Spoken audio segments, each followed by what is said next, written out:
இது மகிமை நேரம்.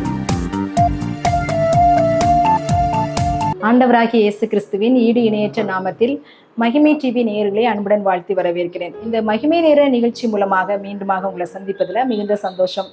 நாம் தொடர்ச்சியாக தியானித்து வருகிறோம் சிலுவை வார்த்தைகளும் கிறிஸ்தவ வாழ்க்கையும் அப்படின்னு சொல்லி. சிலுவையில் ஆண்டவர் சொன்ன வார்த்தைகளை நம்முடைய கிறிஸ்தவ வாழ்க்கையில நம்ம அபியாசப்படுத்தும் போது மாத்திரமே அது பிரயோஜனம் உள்ளதாய் மாறும் அப்படின்னு சொல்லி நம்ம ஒவ்வொரு நாளும் தியானித்து வருகிறோம்.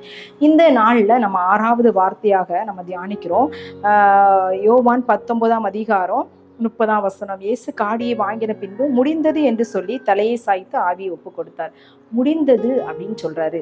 என்ன முடிந்தது அப்படின்னு சொல்லி நம்ம பார்த்தோம் அப்படின்னா, அவர் சிலுவையில தொங்கும் போது முடிந்தது அப்படின்னு சொல்றாரு. எதெல்லாம் முடிச்சாரு அப்படின்னு நம்ம பார்க்கலாம். அதுக்கு முன்பதாக இது ஒரு வெற்றியின் தொனி அப்படின்னு தான் நம்ம சொல்லணும். ஏன் அப்படின்னா, தோல்வியின் தோணியில் அநேக நேரத்தில் நம்ம இறக்கும் தருவாயில நிறைய பேர் சொல்லுவாங்க, ஐயோ நான் இதெல்லாம் செய்யலை அப்படின்னு சொல்லி அவங்க மரண தருவாயில ரொம்ப கஷ்டப்படுறவங்களாக காணப்படுவாங்க. ஆனால் ஆண்டவராகிய இயேசு கிறிஸ்து நான் எல்லாவற்றையும் முடித்து விட்டேன் அப்படின்னு சொல்லி ஆண்டவர்கிட்ட பிதாவிடத்துல சொல்லுகிறாரு. பிதா தனக்கு கொடுத்த எல்லா திட்டங்களையும் அவர் செய்து முடித்தார் அப்படின்னு சொல்லி ஒரு வெற்றி தொனியாக சொல்லப்படுகிறது. இது டெட்டலெஸ்டாய் அப்படின்னு சொல்லி இந்த வார்த்தை சொல்லப்படுகிறது. இதோடைய அர்த்தம் என்ன அப்படின்னு சொன்னா, இது பெய்டு அப்படின்னு சொல்லி, அதாவது ஒரு நிலம் வாங்குறோம், அதுக்கு விலை குறையும் கொடுத்தாச்சு, அதை ஒரு முத்திரை போடுறாங்க பெய்டு அப்படின்னு சொல்லி.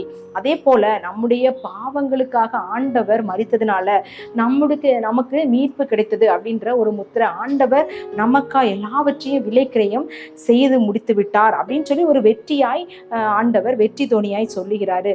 சிலுவையில ஆண்டவர் செய்து நிறைவேற்றணும் அப்படின்னு சொல்லி சொல்லப்பட்ட எல்லா காரியத்தையும் ஆண்டவர் நிறைவேற்றி முடித்தார். தீர்க்க தரிசனமாய் ஆண்டவரை குறித்து சொல்லப்பட்ட எல்லா வேத வாக்கியங்களையும் ஆண்டவர் நிறைவேற்றினார். அவர் சொன்னாரு, பிதாவின் சித்தமா இருந்தது, பிதாவின் சித்தத்தை தான் நான் செய்யறேன். ஏன் அப்படின்னா, அதுக்காக தான் நான் அனுப்பப்பட்டிருக்கிறேன் அப்படின்னு சொல்லி ஒவ்வொரு காலமும் ஒவ்வொரு நேரமும் அவர் செய்த காரியங்கள் எல்லாமே வேத வாக்கியம் நிறைவேறத்தக்கதாக இப்படிப்பட்ட காரியங்கள் நடந்தது அப்படின்னு சொல்லி நம்ம அநேக நேரங்கள்ல பார்க்கலாம், அநேக வேத வசனங்கள்ல பார்க்கிறோம். அப்போ வேத வாக்கியம் ஆண்டவரை குறித்து சொல்லப்பட்ட எல்லா வேத வாக்கியங்களும் முடிந்தது அப்படின்னு சொல்லி அவர் வெற்றியாய் சொல்கிறாரு.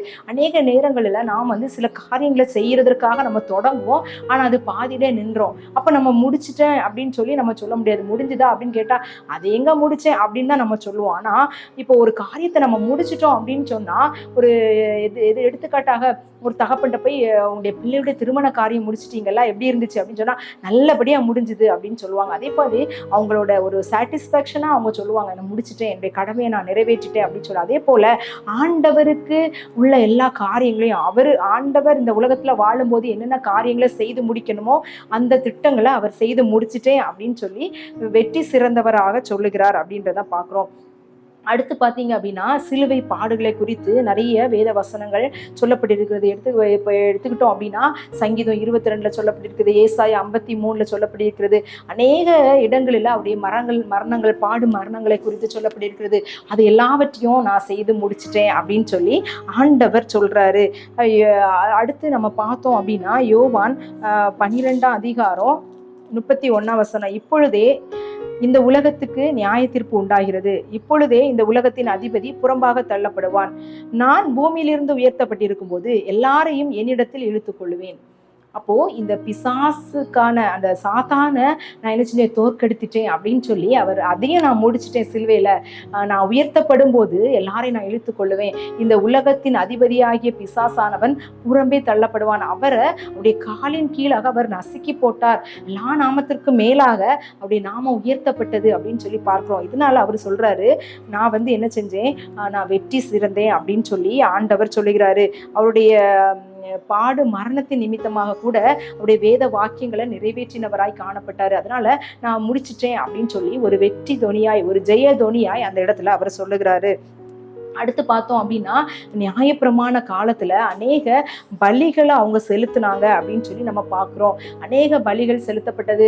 அவங்க தகன பலி செலுத்தினாங்க, சமாதான பலி, குற்ற நிவாரண பலி, போக்காட்டு பலி, போஜன பலி அப்படி சொல்லி நிறைய பாவ நிவாரண பலிகளை அவங்க செலுத்தினாங்க. மிருகங்கள் என்ன செய்து, ரத்தம் சிந்தப்பட்டது. ரத்தம் சிந்துதல் இல்லாமல் பாவ மன்னிப்பு கிடையாது. அதனால அந்த ரத்தங்கள் சிந்தப்பட்டதுனால இந்த பாவத்தை அவங்க மன்னிச்சிட்டாங்க அப்படின்னு சொல்லி வருஷந்தோறும் எல்லாரும் அந்த அவங்க அந்த பழக்கத்தை கடைபிடித்தார்கள் அப்படின்னு சொல்லி பார்க்குறோம். எபிரேயர் 10ஆம் அதிகாரத்தில் இதை நம்ம பார்த்தோம் அப்படின்னா 3ஆம் அதிகாரம், அப்படி நிறுத்தப்படாதபடியால் பாவங்கள் ஒன்றென்று அவைகளினாலே வருஷந்தோறும் நினைவு கூறுதல் உண்டாயிருக்கு. இப்போ வருஷந்தோறும் அந்த என்ன செய்யறாங்க, அந்த பலிகளை அவங்க செலுத்தி கொண்டிருக்காங்க. அல்லாமலும் காளை வெள்ளாட்டுக்கடா இவர்களுடைய ரத்தம் பாவங்களை நிவர்த்தி செய்ய மாட்டாது. ஏன்னா எல்லா தடவையும் அவங்க போய் அந்த பாவ நிவாரண பலிகளை செலுத்தி கொண்டே இருக்கிறாங்க. சர்வாங்க தகன பலிகள் எல்லாவற்றையும் அவங்க செலுத்தி கொண்டே இருக்கிறாங்க. எபிரேயர் 10:14 இப்படி சொல்லப்பட்டிருக்கிறது, ஏனெனில் பரிசுத்தமாக்கப்படுகிறவர்களை ஒரே பலியினாலே இவர் என்றென்றைக்கும் பூரணப்படுத்தி இருக்கிறார் அப்படின்னு சொல்லி நம்ம பார்க்கிறோம். அவர் ஒரே தரம் பலியிட்டதுனால அவர் நம்முடைய பாவங்களை மன்னித்து அந்த பலிகளை நிறைவேற்றுகிறவராய் காணப்படுறார். இனிமேல் இந்த குற்ற நிவாரண பலிகள் நம்ம செலுத்த வேண்டாம், பாவ நிவாரணத்திற்கான பலிகளை நம்ம செலுத்த வேண்டாம், இந்த மிருகங்கள் அடிக்கப்பட வேண்டாம், இதை செய்து முடித்து விட்டேன் அப்படின்னு சொல்லி ஆண்டவர் என்ன செய்யறாரு சொல்றாரு. நம்ம அநேக நேரங்களில் பாவம் செய்துட்டோம், குற்ற உணர்வு உள்ளவர்களா இருக்கிறோமா, அவரிடத்துல போய் நம்ம அறிக்கை பண்ணா ஆண்டவர் நம்மை ரட்சிக்க வல்லமையுள்ள தேவனா இருக்கிறார். விசுவாசத்தை கொண்டு என்ன செய்யுங்க, கிருபையினால் ரட்சிக்கப்பட்டீர்கள். நம்ம விசுவாசமா ஆண்டவருடைய பாவத்திற்காக மறுத்திருக்காரு, என் பாவங்களை மன்னிக்க வல்லவர் அப்படின்னு சொல்லி விசுவாசமா நம்ம ஜெபிக்கும் போது அவர் நமக்கு சிலுவையில சிந்தி சம்பாதித்த அந்த ரட்சிப்பை நமக்கு தர வல்லமை உள்ள தேவனா இருக்கிறாரு. அவர் முழுவதுமாக நான் அர்ப்பணித்தது நிமித்தமாக அவர் வெற்றி சிறந்தார். அதனால அந்த வெற்றியின் ஜெயத்தோனியா அவர் சொல்றாரு, நான் சிலுவையில நான் வெற்றி சிறந்தேன் அப்படின்னு சொல்லி ஆண்டவர் சொல்றாரு. அநேக நேரங்களில் நம்ம இந்த நாட்கள்ல நம்ம ஆண்டவருக்காக என்ன காரியத்தை செய்திருக்கோம் அப்படின்னு நம்ம யோசிக்கிறோமா? அது யோசிக்கல. ஆண்டவர் நமக்கென்று ஒரு திட்டம் வைத்திருக்கார், அந்த திட்டத்தை நிறைவேற்றுகிறவர்களாக நம்ம வாழணும் அப்படின்னு சொல்லி ஆண்டவர் எதிர்பார்க்கிறாரு. நியாயப்பிரமாணத்தின் முடிவா இவர் காணப்பட்டார், அதனால முடிந்தது அப்படின்னு சொன்னாரு. பாவத்தின் சம்பளம் மரணம் அப்படின்னு சொல்லப்படுகிறது. பாவம் செய்கிற ஆத்துமா சாகும், அதாவது நரகத்துக்கு போகும். இப்படிப்பட்ட மரண பயத்தோடு வாழுகிற மக்களுக்கு ஒரு முடிவு, உங்களுக்கு நித்திய ஜீவன் உண்டு, உங்க பாவங்கள் மன்னிக்கப்பட்டது, உங்க பரிசுத்த இரத்தத்தினால அது உங்களுக்கு விலைக்கிரியம் செலுத்தப்பட்டது அப்படின்னு சொல்லி அதுக்கு ஆண்டவர் முடிவா இருக்கிறார். அது முடிந்தது அப்படின்னு சொல்றாரு. மிருகங்களுடைய பலியை செலுத்துறது அது முடிந்தது அப்படின்னு சொல்றாரு. அப்ப நியாயப்பிரமாணத்தின் பலிகள் நிறைவேற்றப்பட வேண்டாம் இனிமேல். அவர் ஒரே தரம் பலியிட்டதுனால ஆதாமின் மூலமாக வந்த பாவங்களுக்கு ஆண்டவர் என்ன செஞ்சாரு, விலைக்கிரயம் செலுத்தினாரு. இனிமேல் அந்த பாவங்களுக்காக மிருகங்களின் ரத்தம் செலுத்தப்பட வேண்டியதில்லை.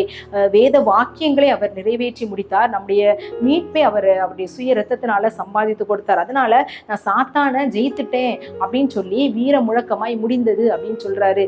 இந்த நம்முடைய வாழ்க்கையிலும் ஆண்டவர் ஒவ்வொரு காரியங்களை நம்முடைய வாழ்க்கையில தந்திருக்காரு. அதெல்லாம் நம்ம சிறப்பா செய்கிறோமா? உலக பிரகாரமாக நமக்கு நிறைய காரியங்கள் ஆண்டவர் கொடுத்திருக்காரு. இந்த காரியங்களை நீ செய்யணும், உனக்கு குடும்பம் இருக்கு, இந்த குடும்பத்துக்கு நீ இதெல்லாம் செய்து முடிக்கணும், இப்படி கடமை இருக்கு, அதை நம்ம செய்கிறோமா? ஆவிக்குரிய வாழ்க்கையை நம்ம எடுத்துக்கிட்டோம் அப்படின்னா ஆண்டவருக்காக நம்ம என்னென்ன காரியங்கள் செய்கிறோம், அவர் நமக்கு என்ன திட்டம் வைத்திருக்கிறார் அப்படின்னு நம்ம யோசிக்கிறோமா? அதுக்கு நேராக நம்முடைய வாழ்க்கை ஓட்டங்களை நம்ம செய்கிறோமா அப்படின்னு சொல்லி நம்ம சிந்திக்க அழைக்கப்படுகிறோம்.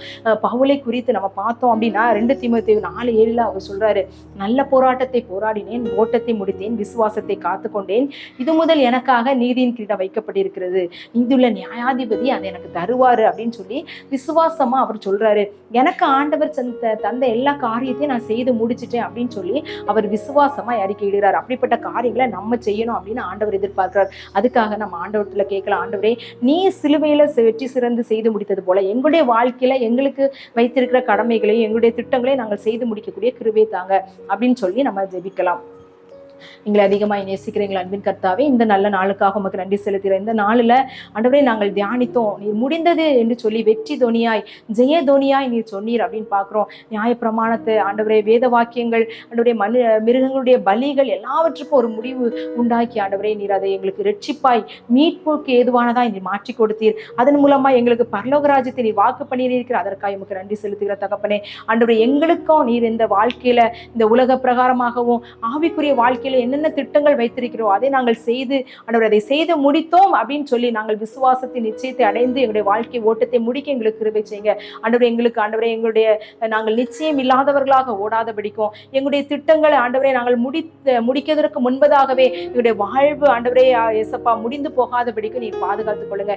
எங்களுக்கென்று வைத்திருக்கிற திட்டங்களையும் ஆசீர்வாதங்களையும் நாங்கள் சுதந்திரித்துக் கொள்ளவும் அதன்படி நடக்கவும் அதை நிறைவேற்றி முடிக்கவும் எங்களுக்கு பலன் தாங்க. எங்களை தாழ்த்துகிறோம், வெறுமையாக்குறோம். நீர் பெருக நாங்கள் சிறுக. இயேசுவின் மூலம் ஜெபிக்கிறோம் நல்ல பிதாவே, ஆமீன். தேவன் நம்மேல் வைத்திருக்கிற திட்டத்தை நிறைவேற்றி முடிக்கும் அளவும் அவருடைய பூரண கிருபை நம்மை வழி நடத்துவதாக.